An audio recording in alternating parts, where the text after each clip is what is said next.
Estamos de regreso y hemos estado compartiendo sobre el hombre natural y el hombre carnal, pero en este programa queremos profundizar sobre el hombre espiritual. Y Romanos 8:9 nos dice: mas vosotros no vivís según la carne, sino según el Espíritu, si es que el Espíritu de Dios mora en vosotros. Y si alguno no tiene el Espíritu de Cristo, no es de él.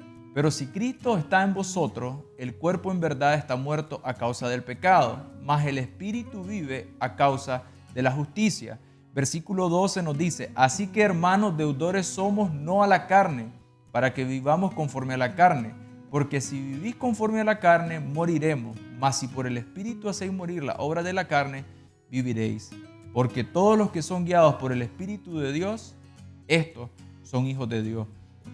Hemos venido hablando sobre el hombre natural. Luego, cuando éste recibe a Cristo, el Espíritu viene a morar en él y hay una transición hacia el hombre carnal. ¿Y por qué? Hablábamos en los programas anteriores. ¿Por qué no directo al espiritual? Porque de alguna manera empieza a ver las cosas diferentes, pero todavía hay condiciones de sus emociones y sus pensamientos que lo guían a sus impulsos para hacer todas esas cosas que no están alineadas con el plan de Dios, que no tienen que ver con Dios. Es decir, saben que no son correctas, pero las hacen. Saben que necesitan crecer en algunas cosas, pero las continúan haciendo. Entonces hay una transición que nosotros definíamos, tiene que ver con una madurez.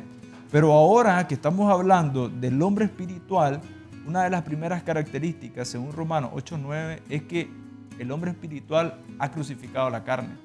Es decir, que ya no está guiado por sus emociones, ya no está guiado por sus pensamientos, ya no está guiado por su sistema de creencias, sino que él está guiado por el Espíritu de Dios.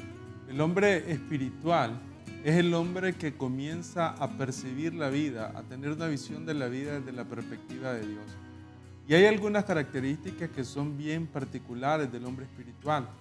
Yo creería que una de ellas, y pudiera ser una de las más importantes, es donde este hombre básicamente ha rendido su voluntad a la voluntad de Dios. Entonces, cuando nosotros comenzamos a vivir bajo esa dimensión espiritual, no significa que dejamos de ser perfeccionados. O sea, el hombre espiritual sigue siendo perfeccionado, sigue avanzando a niveles mayores de madurez, de entendimiento, de revelación. Sin embargo, ya hay características dentro de él que permiten que ese proceso de transformación sea más constante, más firme en la vida de él. Y tiene que ver con rendir su voluntad. Tiene que ver con tener un diseño de vida donde ya los principios que rigen su vida, las decisiones que toma en su casa, en su matrimonio, en su trabajo, las decisiones que toma con sus hijos, ya están gobernadas por todo el diseño de Dios. Ya es alguien que no se deja llevar por los impulsos, ya es alguien que no solo se deja llevar por lo que él desea interiormente, sino por lo que es la voluntad de Dios. Y eso se vuelve algo extraordinario, porque cuando comenzamos a ver ese estilo de vida en nosotros, es cuando las personas comienzan a decir, verdaderamente hay un cambio. Y ese cambio se comienza a manifestar en los resultados de su vida. Entonces el hombre espiritual tiene que ver con alguien que literalmente rindió su voluntad. Tal vez habían maneras de hacer las cosas y él las comienza a alinear ya el diseño de Dios para su vida. Pablo en Gálatas 2:20 dice así: con Cristo estoy juntamente crucificado, y ya no vivo yo, mas vive Cristo en mí. Está hablando de su nueva forma de vida. Aceptó a Jesucristo, vive por Cristo, vive para Cristo. Y lo que ahora vivo en la carne, esto a mí me habla mucho, porque aunque está en Cristo, él tiene una batalla con la carne.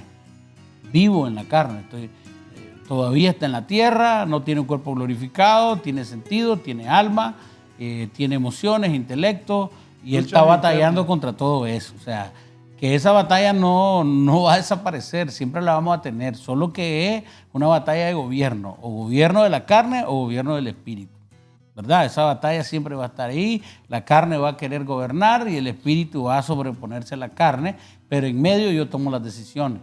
Si yo coherentemente oigo la voz del Señor, entonces la parte espiritual va a gobernar. Si yo coherentemente oigo mi voz interior, entonces la carne es la que va a gobernar. Entonces dice, ahora lo que vivo en la carne, o sea, en esa dimensión de batalla, lo vivo en la fe, porque el hombre espiritual vive por fe y no por vista. Y la definición de fe es pues la fe, la certeza de lo que se espera, la convicción de lo que no se ve. No tiene que ver con sentido, no tiene que ver con cualidades naturales, sino meramente espirituales. Entonces ya cuando el hombre espiritual empieza a desarrollarse, no vive las cosas por su manera de verlas, sino por la fe que ahora profesa en Cristo. Y dice, ¿cuál fe? La del Hijo de Dios, que fue enviado por el Padre para salvación del mundo, quien me amó y se entregó por mí. Pero hay un contraste con Romanos 8:12, que aquí también nos dice algo poderoso que tiene que ver con que no estamos atados a la carne por causa del Espíritu. Dice, Romanos 8:12 dice, así que hermanos, deudores somos, no a la carne. Quiere decir que nosotros, una vez que empezamos este desarrollo de la vida espiritual y vivimos por fe y estamos en obediencia al Señor, yo no le debo a la carne. Es decir, mucha gente dice, es que usted sabe, somos débiles. La expresión somos débiles no ha transicionado de Romanos 7:21. Porque en Romanos 8:12, en Romanos 7:21 habla miserable de mí y esa lucha. Pero Romanos 8:12 dice que ya no somos deudores a la carne por causa del Espíritu. Es decir, que no nos tiene por qué gobernar la carne. Uno dice, sí, es fuerte, la carne nos domina, la carne es débil y el Espíritu siempre quiere, sí, estamos claros, pero ya no le debemos a la carne. Es decir, que la carne no me debiera dominar porque hemos trascendido a la vida espiritual. Entonces, aunque hay una batalla, por causa de que ya no somos deudores, la carne no debiera gobernarme. Si me gobierna, es por un tema que se llama carácter. Y el carácter se forma. Entonces, seguimos hablando de proceso. Pastor, ¿cuándo vamos a salir de un proceso? Hasta que Jesucristo venga, porque dice que vamos a ser llevados a la estatura del varón perfecto hasta que Cristo venga. Entonces, mientras Jesucristo no haya venido, nosotros estamos en un proceso de crecimiento, de carácter, de madurez espiritual. Y aún que empecemos a vivir en el Espíritu, empezamos a ser entrenados en el Espíritu. Entonces, el hombre espiritual no lo debe dominar la carne, porque ya no es deudor. Ahora se debe al Espíritu.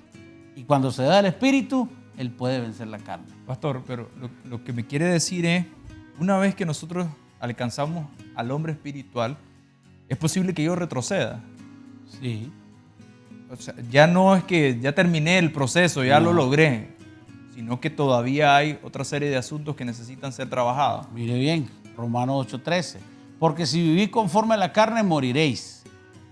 Morir espiritualmente, ¿qué es? Apartarme de Dios. Mas si por el Espíritu hacéis morir las obras de la carne, entonces viviréis. Vivir es Cristo, la persona de Cristo, vivir en Cristo. Entonces, si esa batalla que usted refleja, siempre la vamos a tener, estamos en la lucha, pero cada día más el gobierno del Espíritu se vuelve mayor, más denso, más grande, ha adquirido mayores lugares en nuestra vida. Entonces, esa lucha con la carne siempre está, pero tiene que ser algo que mengua. La carne debe menguar, Cristo en nosotros debe crecer. Entonces, aún en ese proceso, seguimos creciendo. Siempre seguimos creciendo. Yo creo que esa lucha uno la comienza a perder cuando en nuestro interior hay un sentido de conformarnos. Porque cuando el Pastor Johnson hacía la pregunta, Pastor Vladimir, yo decía, ¿dónde un cristiano deja ese proceso de vivir en el Espíritu? Y yo creo que una de las cosas que sucede es que hay un momento donde nosotros nos conformamos. Y Pablo dice, no nos conformemos a un sistema, sino que constantemente renovemos nuestro entendimiento.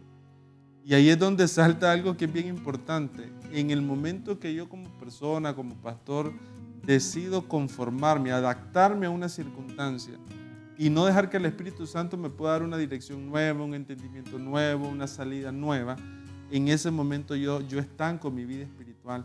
En el momento que me conformo a mis deseos, en el momento en que quiero darle rienda suelta a mis deseos, en ese momento la voluntad de Dios, el diseño de Dios se detiene en nuestra vida.